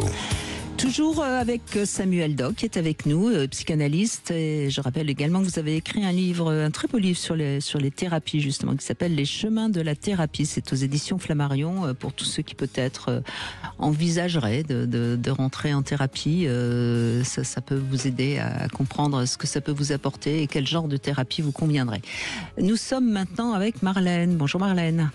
Oui, bonjour Brigitte, bonjour Samuel. Bonjour. Alors, bonne année, bonne santé, meilleurs vœux. Absolument, et beaucoup d'amour, alors il me semble, en ce qui vous concerne, Marlène. On fait tout pour. Retrouver l'amour, en fait, c'est vrai que c'est bizarre de dire ça, mais on s'éloigne, on se cherche, et puis on fait un peu notre vie un peu en parallèle. Et à un moment donné, lui, ça lui convient pas, moi, ça me convient pas, et on se donne une dernière chance. Vous avez entamé une thérapie de couple, hein, je crois. Voilà, c'est ça. Alors j'ai entamé une thérapie le 29 décembre. On a disons qu'on avait commencé à rediscuter séparation. On savait que ça allait être compliqué, que ça allait pas se faire en un jour. Et je dis que ça valait peut-être le coup aussi d'aller jusqu'au bout et d'essayer de sauver notre couple, en sachant que ça fait déjà la 3e année qu'on reporte, parce qu'à chaque fois je lui demande de faire une thérapie de couple, mais à chaque fois il dit oui, prends les rendez-vous, mais voilà, il n'y a rien qui se passe. Hein, donc, en même temps, si vous dites prends les rendez-vous, vous n'aviez qu'à les prendre. Alors j'ai essayé, mais à chaque fois ça collait pas par rapport aux horaires, par rapport là c'est pas bon, là il retardait un petit peu l'échéance, et puis moi j'ai fait ma petite thérapie de mon côté, et puis en fait donc vous êtes de toute façon s'il n'a pas envie, on peut pas le soigner, c'est lui qui doit se prendre en charge, c'est pas à moi de le faire. Et là c'est lui c'est moi qui ai pris rendez-vous, d'accord. Mais il a même avancé un train, tout ça, pour venir. Donc voilà, il n'a pas... donc là, il est d'accord. Et vous êtes en couple depuis combien d'années ? 11 ans. D'accord. Et donc, puisque c'est vous qui appelez, on va parler avec vous, hein, parce que lui, on ne va pas faire de suppositions sans l'entendre. Vous, qu'est-ce qui ne va plus ? J'ai plus de désir, j'ai pas de respect, j'ai un manque d'estime. En fait, moi, je suis quelqu'un de base. Quand je l'ai rencontré, j'étais solaire, j'étais pleine de joie, d'enthousiasme, et j'avais envie de monter des montagnes, de pousser les montagnes. Et plus ça va, plus je m'éteins, plus je suis plus solaire, je suis plus comme si j'avais moins confiance en moi. Oui, je comprends. Comme s'il dévorait votre lumière quelque part. Voilà, en tout cas, il essaie, et en fait, ça le gêne. Voilà, ça le gêne. Il essaye de l'éteindre. Il essaye de l'éteindre. En fait, est-ce que c'est non, bien sûr. Est-ce que c'est quelqu'un qui manque un peu justement de lumière et de confiance en lui? Oui. Et en fait, moi, je trouvais ça bien, en fait, d'être avec quelqu'un, d'être un peu le yin et le yang. On est complètement opposés de A à Z. Moi, je suis frêle, toute maigre. Lui, il est plein de muscles, plein de costauds, bien un homme dans toute sa splendeur. Mais c'est quelqu'un qui est policier, qui tient l'uniforme. Et moi, c'est ça qui me plaisait. Hein. C'était vraiment le côté fort à visu, la force, mais pas réellement fort, réellement. Ouais, quoi. c'est la force extérieure, mais la faiblesse intérieure. Et vous, c'est le contraire. Oui. Mais ce qu'il faut bien comprendre, ça c'est vraiment quelque chose que notamment a beaucoup démontré Jean-Michel Hougourlian dans le côté désir mimétique. Dans un couple, souvent, malheureusement, il y a une histoire de balancier. C'est-à-dire que si l'un domine un peu, l'autre va l'écraser pour redominer. Et je crois que c'est ce qui a dû se passer chez vous, dans votre couple. C'est-à-dire que, vous savez, c'est les balançoires pour enfants. Il y en a un qui monte, l'autre qui descend, l'autre... Le tape-cul, excusez-moi. Si vous voulez. Si vous voulez. Oui, et donc la seule chose qu'il pouvait faire pour se sentir plus viril dans votre couple, c'était de vous abaisser, en quelque sorte. Oui, c'est ça, exactement. Et en fait, il n'est pas du tout comme ça dehors. Alors, avec les amis, tout ça, avec mes frères et sœurs, avec ma famille, pas du tout comme ça. Et sa famille, lui est le dieu de sa famille. C'est le seul garçon. Et c'est le dieu de sa famille. Tout le monde, ses sœurs, le protège, le surestime. Et du coup, moi, je deviens la vipère. Je suis quelqu'un qui est à abattre, en fait. Donc, c'est très dur d'arriver à exister, même par rapport à la famille. Ouais. Mais est-ce qu'au début, dans votre sexualité, c'était bien? Non, ça n'a jamais été quelqu'un... C'était pas un bon amant. C'était moi, j'ai toujours été très attirée... par des gens qui étaient un peu plus faibles, un peu plus introvertis, pour essayer de leur donner confiance, leur donner de l'amour, tout ça. Donc j'ai toujours choisi quelqu'un qui m'aurait pas choisi. Parce que j'étais très lumineuse, très sûre de moi. Alors ça, c'est l'apparence que vous nous donnez. Oui, voilà. Mais est-ce qu'au fond, choisir quelqu'un qui est moins bien que nous, entre guillemets, hein, quand j'étais jeune, j'étais comme ça et les gens ne me regardaient pas forcément. Oui, mais choisir quelqu'un qui est un peu moins bien que nous, c'est se donner l'impression qu'on est aussi bien qu'on voudrait l'être. Moi, je le voyais pas comme ça. C'était plus un peu pas de la pitié, mais un peu quelqu'un qui aurait pas la chance d'aborder quelqu'un bien dans sa peau, bien dans sa tête. Voilà, moi c'était plus dans ce sens-là. En fait, j'ai même eu des relations sexuelles avec quelqu'un d'handicapé, mais j'ai jamais forcé le truc. Ça m'est un peu tombé dessus et j'ai été jusqu'à l'acte parce que le jeune homme en question, il me disait, moi, j'aurais été vaillant, j'aurais choisi d'aller à droite à gauche. Donc en fait, ça voulait dire qu'il aurait voulu essayer. Donc j'ai été jusqu'à l'acte parce que... C'était j'ai pas très bien compris. Peut-être préciser pour nos auditeurs qui, à mon avis, doivent essayer de suivre. Donc la personne handicapée ne pouvait pas aller à droite, à gauche. Est-ce que vous pouvez être plus clair? Oui, alors la personne handicapée qui... en fauteuil Oui, en fauteuil, très handicapée. Oui. Très jeune, hein, je l'aidais, j'étais une aidante pendant que 5 semaines de stage. Donc vous étiez en stage, vous vous occupiez de ce jeune homme. Voilà. Et finalement, il s'est passé ce qui devait se passer. Voilà, c'est ça. Et j'ai pas été contre, en fait. J'étais célibataire, donc voilà, j'avais pas de contraintes, et puis j'ai pas été contre, et puis voilà, c'était dans ma tête, je me suis dit peut-être que ce sera la seule fois, ou pourquoi pas, pourquoi pas, il n'y a pas d'interdit en fait en amour. Il savait très bien que c'était on était 5 semaines ensemble durant son stage. Je le véhiculais, je m'occupais de lui matin, midi et soir. Il y avait des aidants infirmiers, tout ça pour le reste. Marlène, on va revenir avec votre problématique de couple. Moi, ce que j'entends dans votre témoignage, Marlène, c'est qu'au fond, vous choisissez pas un compagnon, vous choisissez des faire-valoir. Peut-être. Oui. Et ça, c'est important que vous compreniez, parce que à ce moment-là, vous allez pouvoir vous remettre aussi vous en question, parce que pour l'instant, c'est un peu lui que vous remettez en question. Mais je crois que c'est important que vous compreniez à quel point vous avez voulu l'éblouir par votre côté solaire, comme vous le dites si joliment. Et à partir de ce moment-là, forcément, c'est un homme. Hein, il a essayé de se défendre comme il a pu. Donc je crois que moi je vous conseillerais tous les deux d'avoir cette humilité-là, de reconnaître le mal que vous avez fait à l'autre pour vous sauver vous-même. Encore une fois, on fait pas mal à la personne qu'on aime pour lui faire du mal. On lui fait mal parce qu'on veut sauver les apparences, et donc on confond l'amour et l'amour-propre, évidemment. C'est très bien dit. Et puis, moi, de mon côté, je fais aussi une thérapie pour moi-même, parce que je sais que si je me sens mal, c'est aussi parce que justement, j'ai pas cet amour avec un grand A. Et au bout de 3 ans, c'est plus compliqué. Après 3 ans, c'est plus compliqué de faire l'amour à quelqu'un qu'on ne désire pas sexuellement que quelqu'un. Oui, mais là, vous voyez, vous reparlez de lui. Et donc, non, je crois qu'il faut vraiment que vous fassiez votre petit mea culpa, si vous avez envie, comme je l'ai entendu, si vous avez envie de sauver votre couple. Voyez, vous, les erreurs que vous avez faites, pour vous, encore une fois, pour vous protéger. Il n'y a pas de jugement de ma part, hein, évidemment, on fait ce qu'on peut. Mais si on veut sauver son couple, il faut avoir il faut être clair aussi sur sa part de responsabilité, évidemment. D'accord. Mais bon, c'est mon petit truc de cette année. Mais c'est pas un petit truc, c'est un très gros truc, Marlène. Merci en tout cas, merci.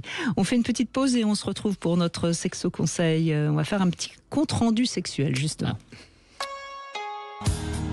Vous voulez laisser un message, proposer un sujet qui vous tient à cœur, ou ajouter un commentaire, ou même poser une question? Le répondeur de l'émission est là pour vous. Appelez-nous au 0826 300 300. 14h-16h, Brigitte Lahaie, Sud Radio. Brigitte Lahaie, Sud Radio. Le sexe au conseil. Alors, compte rendu sexuel. Alors, je précise tout de suite, Samuel Dox, sexe au conseil ne s'adresse qu'aux couples qui ont une très bonne complicité sexuelle. Sinon, ça risque fort d'aggraver votre cas. Hein, donc, voilà. En fait, ça consiste de prendre un cahier rouge, rose ou noir, hein, à votre choix, mais vous avez vu, c'est pas n'importe quelle couleur, et vous indiquez des notes suivant les prestations sexuelles que vous avez réalisées. Alors, vous donnez une note à vous, hein, et à votre partenaire, et chacun donc indique dans une partie du cahier, évidemment sans consulter les notes du partenaire, donc d'un côté et de l'autre côté, hein, il y a deux manières d'ouvrir le cahier, hein, d'un côté et de l'autre, et vous indiquez des notes, voilà. Alors vous pouvez même ajouter un petit commentaire, etc. Et chaque week-end ou chaque fin de mois, ça dépend du nombre de rapports sexuels que vous avez. Si vous n'avez qu'un rapport sexuel par semaine, c'est à la fin de chaque mois, vous allez vous amuser à lire ensemble les commentaires. Et c'est vrai que c'est un bon moyen de s'amuser, puis de réussir à être encore plus au diapason. Mais attention, hein, parce qu'évidemment, ces comptes rendus à froid ne seront possibles que pour les personnes qui sont à l'aise dans leur sexualité. Sinon, vous imaginez bien les dégâts. En revanche, pour ceux qui sont à l'aise, qui savent parler et communiquer sur la sexualité, ça peut être assez étonnant, voire surprenant, et ça va permettre de vous mettre un petit peu plus au diapason. Voilà. Très bon point de départ, en tout cas, justement, pour pouvoir mieux parler de sexualité et accorder nos violons. Tout à fait d'accord. Mais attention, hein, parce que vous allez peut-être pas toujours apprécier ou pas être d'accord, donc il faut être suffisamment apte à accepter éventuellement les critiques, les surprises, etc. Donc c'est pour ça que je disais à ne pas faire si votre sexualité est déjà bancale ou si vous avez du mal à communiquer. Stéphanie, bonjour. Bonjour à vous, tous mes meilleurs vœux. Merci Stéphanie, vous aussi. Alors vous voulez arrêter votre addiction au sucre? Oui, alors ça fait en fait quelques années que j'y travaille. Ça va, ça vient, parce que c'est suivant les émotions, suivant ou la fatigue ou beaucoup de choses en fait qui contredisent. Et puis les personnes que vous avez autour, si elles ont envie de manger beaucoup de gâteaux, beaucoup de bonbons, c'est pas facile de résister. Oui, les aliments réconfort, ce qu'on appelle un peu les aliments doudous. Oui. Et le sucre est une grande addiction aussi, hein, Stéphanie, vous avez raison, hein, et c'est une addiction très nocive pour notre organisme, et je crois que ça augmente le stress aussi, le sucre. Enfin, le stress, le manque de sommeil, sur les émotions aussi. Et en fait, la force que j'ai, en fait, j'ai goûté en fait à ces passages sans sucre. Et j'avais récupéré toute l'énergie, toute l'énergie, un bon sommeil, plus envie de manger n'importe quand. En fait, ça avait tout régulé. Et c'est vrai que quand ça revient, en fait, je repense à ces périodes qui ont été bénéfiques et où j'avais retrouvé toute mon énergie pour arriver en fait à que ce soit plus fort que l'addiction. Ah oui. Est-ce que vous allez consulter un nutritionniste ou quelqu'un pour vous aider un peu dans cette épreuve, pour vous donner, vous guider et évaluer? Alors j'ai été en surpoids pendant un certain temps, j'ai eu une gastroplastie qui a tellement fonctionné que j'étais en sous-poids en fait. J'étais trop maigre et il a fallu revenir en arrière. Donc vous faites le yo-yo depuis pas mal de temps, si j'entends bien. Et en fait là ça fait 4 ans. Ça fait 4 ans où j'ai réussi à me stabiliser, mais en fait j'ai remplacé avec un peu, si on veut, remplacer avec le sport. Pour en fait contrôler ma prise de poids, voilà, c'est ce que la personne avant parlait quand elle parlait du crossfit et beaucoup de sport, en fait, c'est ce que j'ai fait. Donc vous êtes d'accord pour dire que vous avez peut-être des troubles du comportement alimentaire? Oui, tout à fait. Voilà, ça c'est important de le nommer. Parce que entre l'addiction au sucre et le trouble du comportement alimentaire, déjà, là, ça y est, le panel des chemins pour venir à votre rencontre est plus ouvert. Est-ce que vous avez déjà réfléchi finalement à ce rapport à la bouche? Oui, parce qu'en fait, c'est les blessures de l'enfance qui, pour se réconforter, et en fait, ça s'est accentué quand j'ai eu mes enfants. Et que j'étais toute seule parce que mon mari était alcoolique, donc j'étais toute seule pour en fait m'occuper de mes enfants. Aïe, aïe, aïe. Manque de sommeil, fatigue, et en fait pour trouver le réconfort, je suis tombée. Je mangeais beaucoup de gâteaux, beaucoup de sucre, et la colère prenait le dessus en fait. Et bravo, voilà. Bravo d'être capable de vous en rendre compte, d'être capable de le nommer, de nous en parler. Ça montre déjà que vous essayez d'analyser vos conduites. Et c'est vrai, disons-le, hein, la bouche, vous savez, on parle du stade oral. La bouche, c'est les mots, c'est les baisers, c'est la découverte du monde. C'est le tout premier stade du développement de l'enfant, du stade pulsionnel. Donc c'est très difficile. Hein. Beaucoup d'addictions sont dites orales, justement, sur le fait d'avaler. Donc c'est très dur, Vous avez choisi une résolution difficile. La cigarette souvent vient du stade oral, évidemment. C'est bien de le rappeler puisqu'on en parlait tout à l'heure en début d'émission. Oui. Aujourd'hui, donc, vous aimeriez diminuer votre apport de sucre, hein, c'est bien ça? Alors, le rapport au sucre aujourd'hui, j'arrive à peu près à le contrôler parce que je sais qu'il ne faut pas en fait que je mange du sucre 3 jours d'affilée. Si je dépasse 3 jours, en fait, ça revient. J'ai ma bouche et mon corps, mon cerveau me dit, me fait la demande, je veux du sucre. D'accord. Donc j'ai réussi en fait tout ça avec le sport, mais aujourd'hui en fait je fais trop de sport et du coup mon corps me fait mal aussi par des tendinites, donc il faut que Et qu'est-ce que votre corps pourrait faire qui vous ferait du bien? Parce que là j'ai l'impression que vous êtes un petit peu esclave de votre corps. Or, comme je le dis souvent, notre corps, il nous envoie toujours les bons messages. Sauf que là, c'est pas votre corps qui décide, c'est quelque chose d'autre. Mais vous avez l'impression que c'est votre corps qui décide. Donc, vous voyez ce que je veux dire? Pour moi, il faut qu'en fait j'apprenne à m'aimer et à m'accepter comme je suis et arrêter de me battre en fait contre mon corps pour qu'il soit comme je voudrais être et comme en fait être une femme fine et uniforme. Oui, mais Stéphanie, il y a 2 filles en vous, comme le chantait si bien Sylvie, je crois que c'est Sylvie Vartan, c'est une chanson. Enfin bref, qu'importe. C'est-à-dire qu'il y a à la fois cette femme adulte, raisonnable, qui essaye de se canaliser, mais et puis à l'intérieur, il y a une femme en souffrance qui est dépassée par sa souffrance et qui donc se jette dans le sucre ou dans le sport. tout à fait, c'est exactement ça. En fait, c'est ma petite fille, mon enfant intérieur qui a été blessé. Mais bien sûr. Voilà. Et on voit bien, c'est à l'arrivée de vos enfants que ça a réveillé votre propre enfance. Et vous avez certainement fait tout ce que vous pouviez. Et je pense que vous avez bien éduqué, élevé vos enfants. J'ai pas de doute là-dessus. Mais ça a été, ça a réactivé votre propre souffrance à vous, parce que ça vous a montré à quel point votre maman aurait pu vous aimer, puisque vous avez été capable d'aimer vos enfants. Et ça, c'est pas encore réparé, ça. Non, c'est pas encore réparé. C'est sur ce, en fait, c'est ma résolution pour 2025. En fait, aimer mon enfant intérieur et refaire sortir en fait mon enfant tel qu'il est. Oui, mais ça, c'est des mots. Comment vous allez pouvoir réparer ça, à votre avis?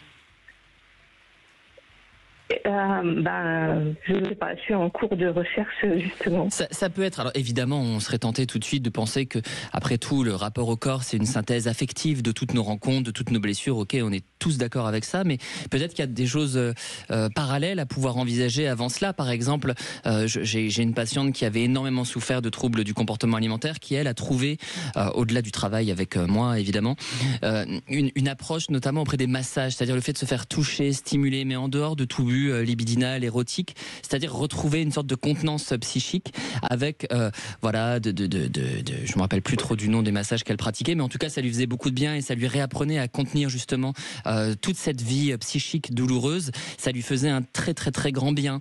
Il y a aussi tout ce qui concerne, Brigitte l'a rappelé tout à l'heure, les exercices autour du souffle, de cohérence cardiaque, de tout ce qui nous permet en fait de localiser l'émotion au sein de nous. Voyager, vous savez, et les fameux body scans qu'on peut trouver sur YouTube ou je ne sais où, mais qui vont vous apprendre à parcourir, à découvrir votre corps. C'est vous réconcilier, trouver des manières de vous réconcilier avec ce corps, ce qui est très dur, hein. Lacan le disait, le premier autre c'est le corps. Réconciliez-vous avec ce corps sans passer par cette case alimentaire, si je puis dire. C'est touchez-le, aimez-le, vivez-le, gâtez-le, ce corps. Comme cet autre dont je parle. Est-ce que vous aimez de temps en temps vous achetez un beau vêtement ou un bijou? Oui, c'est aussi. C'est une de mes addictions aussi, parce que j'adore ça. Alors, il y a peut-être quelque chose qu'on peut vous donner comme récompense. Chaque fois que vous allez réussir à pas manger du sucre, vous mettez 1 euro ou 10 centimes, suivant vos moyens, parce qu'il ne faut pas que ça vous coûte cher, dans une petite tirelire.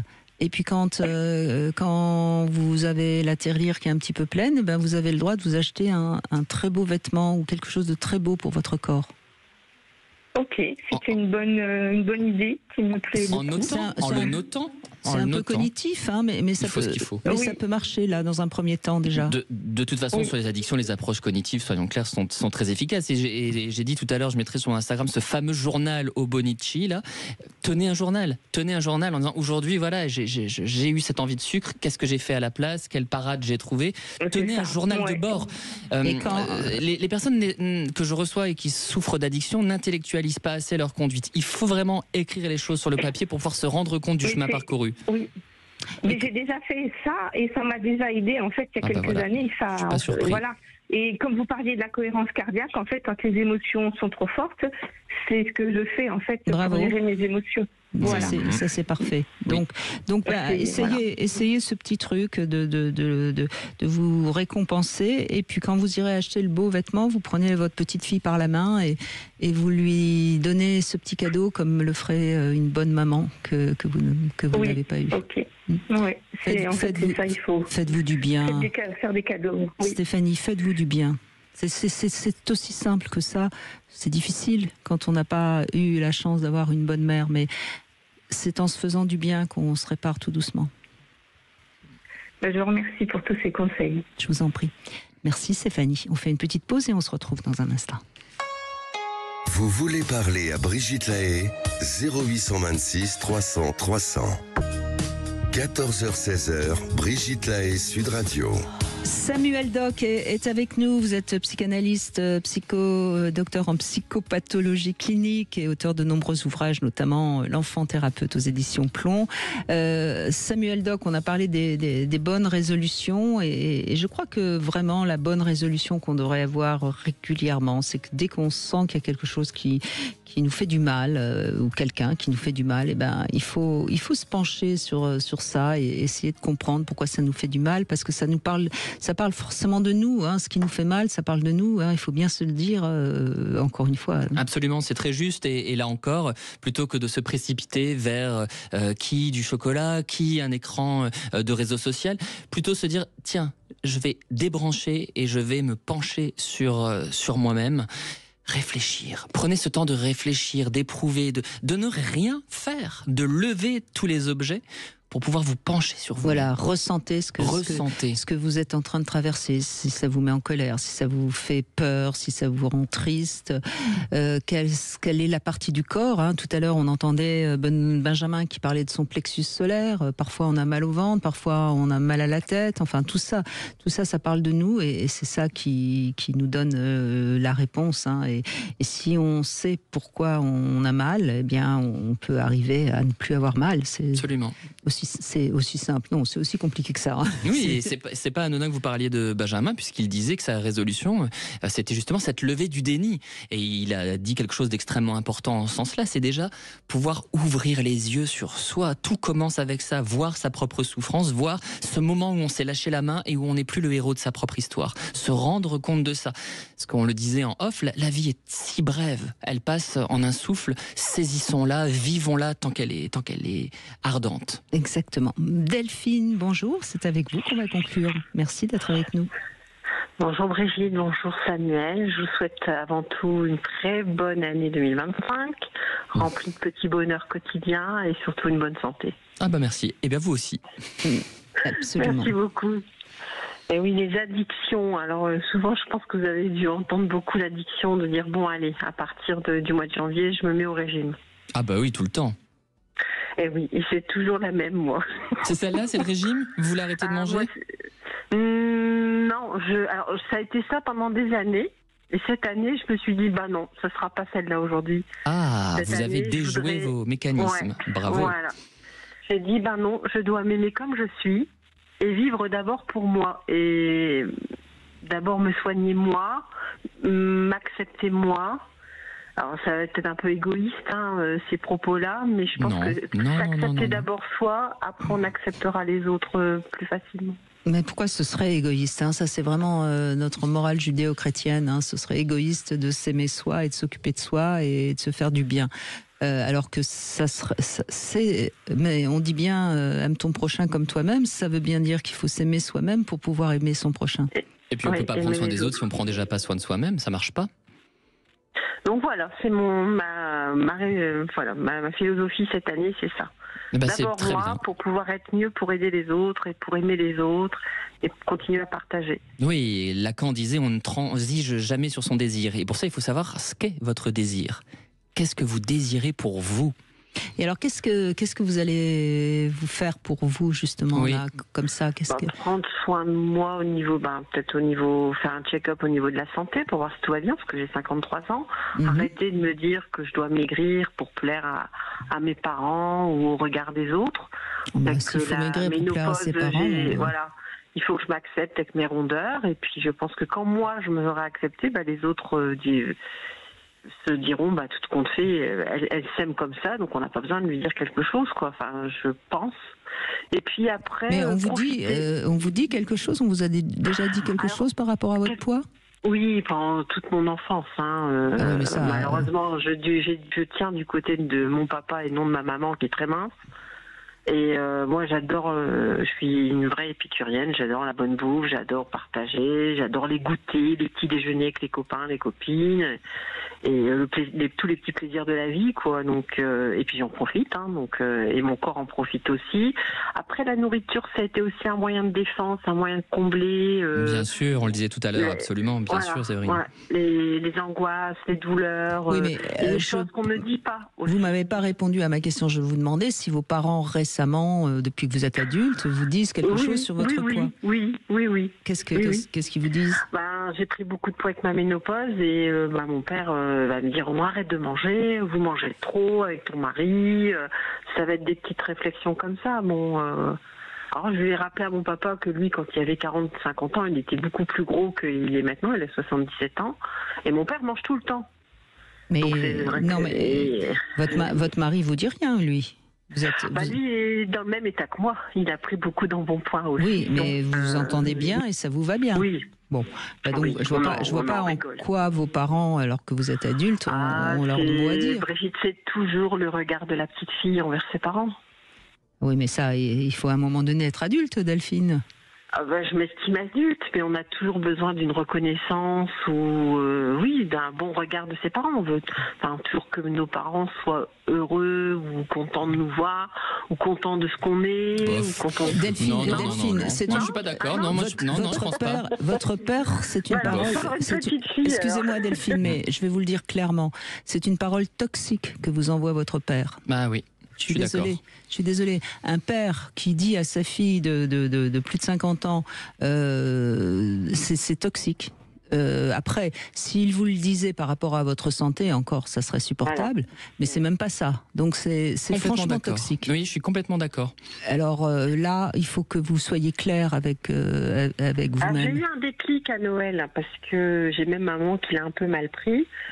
Mais je leur ai dit stop. Bah voilà. J'ai 53 ans, c'est bon, je mange comme j'ai envie.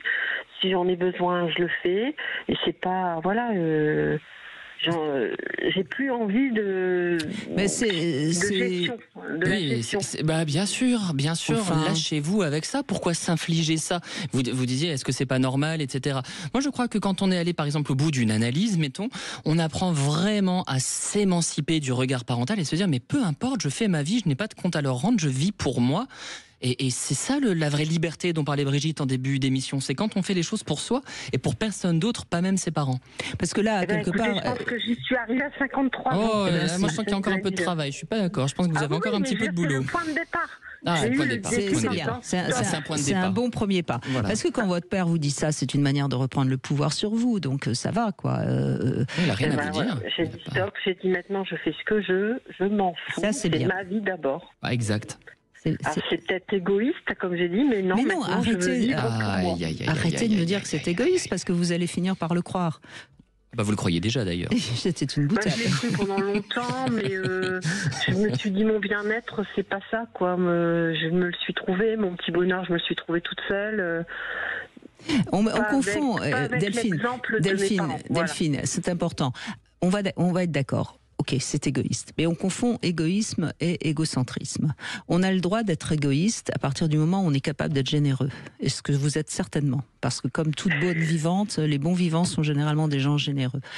À partir du moment où on devient égocentrique, c'est-à-dire que tout se rapporte à nous et tout compte pour nous d'abord, ça c'est ennuyeux. Ouais, oui. Mais égoïste, c'est pas un défaut d'être égoïste, c'est plutôt une qualité. Comme il existe un narcissisme de vie et un narcissisme de mort, pour reprendre André Green. Voilà, il faut s'aimer soi-même un peu, mais pas que ce soit une passion de soi. Il faut se respecter, mais pas s'idolâtrer. Quand vous faites un bon repas, vous êtes contente de le partager avec d'autres personnes. Ah oui, j'adore partager. Ouais, ça s'entend. Bon, et ben voilà, donc vous êtes aussi altruiste, vous êtes égoïste et altruiste. Mon bonheur, c'est le partage de faire plaisir et de partager tout ça. Ben voilà, donc vous n'êtes pas égoïste, vous voyez. Voilà. Vous êtes juste égoïste comme il faut, c'est-à-dire que vous avez conscience qu'il faut que vous vous accordiez des plaisirs pour être heureux dans la vie. Et peut-être encore un peu trop sensible au regard des autres. Je suis quelqu'un de très sensible. Au regard des autres. Ouais. Mais il y a du travail. Il y a du travail dessus. Mais c'est positif quand on dit ça. Ça veut dire que les choses sont ouvertes, que vous en avez conscience, que vous pouvez bouger, que vous pouvez amener une révolution dans votre existence. Et là, ce qu'a nommé Brigitte tout à l'heure sur la conduite toxique de votre père, c'est là encore, ça a une grande valeur. C'est stop. Il n'est jamais trop tard pour dire non. Il n'est jamais trop tard pour fixer des limites à ceux qui en ont besoin, quand bien même ce seraient nos parents. Ça, c'est vrai. Et lui, il a besoin de limites, manifestement. Et oui, Faut lui dire stop. c'est ce que j'ai dit à Noël, quoi. Et bon, ma maman, ça l'a un peu chagrinée. Elle l'a dit à mon mari. Il m'a dit, je peux plus rien lui dire. Alors j'ai dit, maman, t'es susceptible, hein. Mais voilà, j'ai 53 ans. Je fais ma vie sans avoir le besoin de l'autorisation. C'est bien, ils peuvent me donner des conseils, mais après, je fais ce que je veux. Absolument. Et puis d'abord, qu'ils commencent peut-être à se donner des conseils à eux-mêmes, parce que s'ils disent ça, c'est peut-être qu'eux-mêmes ne sont pas au clair vis-à-vis d'eux-mêmes. Oui, moi j'habite loin maintenant et je vis plus du tout j'ai plus la même politique, le même style de vie qu'eux, donc c'est vrai que quand je vais les voir, c'est un peu difficile parce que je vis plus du tout comme eux, quoi. J'ai d'autres plaisirs dans la vie. Delphine, soyons clairs, on change pas ses parents à leur âge, etc. Donc acceptez ce qu'ils peuvent vous balancer et puis il faut que ça glisse sur vous. C'est leur problème, c'est eux qui ont quelque chose qui n'ont pas réglé et qui ne régleront jamais. Mais en même temps, on va pas se fâcher avec nos parents, donc on accepte et on fait le gros dos. Et puis voilà. Mais bien sûr, vous avez raison. Il faut les aimer tels qu'ils sont, ils ont fait ce qu'ils ont pu, et puis ils n'ont pas fait de travail, ils n'ont pas écouté l'émission pendant des années, hein, donc qu'est-ce que vous voulez, ils ont des problèmes qu'ils n'ont pas réglés, et c'est foutu, donc il faut les prendre comme ils sont. Hein. Voilà. Bon, écoutez, je crois que vous allez tenir vos bonnes résolutions, vous me paraissez bien partie, Delphine. Je pense que ça va marcher. Merci en tout cas, merci beaucoup de votre appel. On va conclure, Samuel Doc, est-ce que vous avez envie de donner comme conseil à tous ceux qui nous écoutent pour ce début d'année ? Peut-être pas un conseil, mais une certaine gratitude, parce que Brigitte, votre émission, encore une fois, on le voit, offre une première passerelle vers des lieux de soins, vers des écoutes, et pour ça, je crois que ce début d'année, c'est le meilleur moment pour vous le dire. Merci, je pense. Merci pour tous ces auditeurs qui nous appellent. Merci aussi pour moi de me donner la parole avec autant de générosité. Donc oui, peut-être le conseil, continuer d'écouter l'émission, de lire les livres des personnes invitées, je fais ma petite promo en même temps, et de franchir les seuils des cabinets de consultation quand vous en ressentez le besoin. Il est jamais trop tard pour aller mieux. Je crois que votre émission le montre, et vraiment je parle parce qu'il y a quelques personnes qui m'ont consulté suite après le passage de l'émission, et c'est toujours la même chose qui revient, c'est Brigitte nous fait du bien, et je crois que vous le savez, vous faites du bien aux gens, donc un petit merci, je pense, de la part de vos auditeurs. Et moi je transmets. Et je suis heureuse d'être là tous les jours à vous écouter et à converser avec vous. Merci beaucoup Samuel Doc. Votre dernier livre justement, L'enfant thérapeute, c'est aux éditions Plomb. Demain on est avec Ariane Calvo. Pourquoi nos blessures d'enfance sont-elles réactivées au moment des fêtes ? On va en parler demain. Et tout de suite vous retrouvez C'est votre avenir. Sud Radio, votre attention est notre plus belle récompense.